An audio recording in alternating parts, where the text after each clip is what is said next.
বাইরে বৃষ্টি হচ্ছে আর হাঁড়িতে খিচুড়ি থাকবে না, এটা তো মানা যায় না।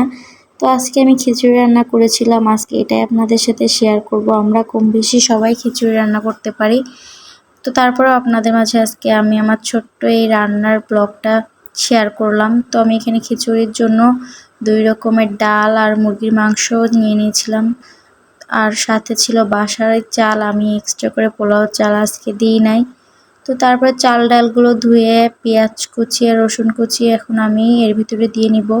দেন এখানে পরিমাণ মতো লবণ দিব আর হলুদ দিয়ে নিব আর সামান্য আস্ত কাঁচা জিরে দিয়ে নিব।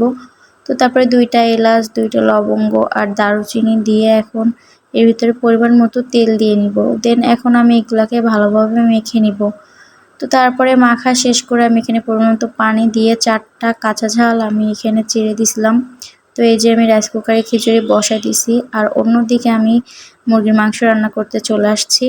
এখন আমি একটা প্যানে আমি সরিষার তেল দিয়ে দিয়েছিলাম, তার মধ্যে পেঁয়াজ দিয়ে লালচে লালচে করে তার মধ্যে রসুন বাটা আদা বাটা সামান্য জিরা বাটা দিয়ে এখন এগুলোকে আমি ভালোভাবে কষাই নিব। তো তারপর এখানে সামান্য পানি দিয়ে আর কি মশলাটা ভালোভাবে কষিয়ে নিব।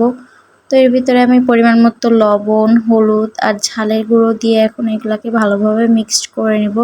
আমি এখানে আলাদা কোনো এক্সট্রা মশলা ইউজ করিনি, আজকে কিছুটা সিম্পলি রান্না হচ্ছে। তো এখানে আমি গরম মশলার সব সরঞ্জাম দিয়ে নিলাম, দিয়ে এখন এগুলোকে নেড়ে চেড়ে এর ভিতরে মাংসগুলো দিয়ে দিব। দিয়ে এখন মাংসগুলোকে ভালোভাবে কষিয়ে পরিমাণ মতো পানি দিয়ে এখন আমি এটাকে ঢেকে দিলাম। আর অন্যদিকে আমার খিচুড়িও প্রায় হয়ে আসছে, বলক উতলাই গেছে। আর এইদিকে তো আমার মাংস রান্না কমপ্লিট, এতটুকুই ঝোল রাখবো। তো এদিকে খিচুড়ি হয়ে গেছে, এখন আমি ওই মাংসটুকু খিচুড়ির মধ্যে দিয়ে ভালোভাবে নেড়েছিল, ব্যাস আমার খিচুড়ি রেডি। তো আজকের ভিডিও কিন্তু এ পর্যন্তই। অবশ্যই ভালো লাগলে লাইক করবেন আর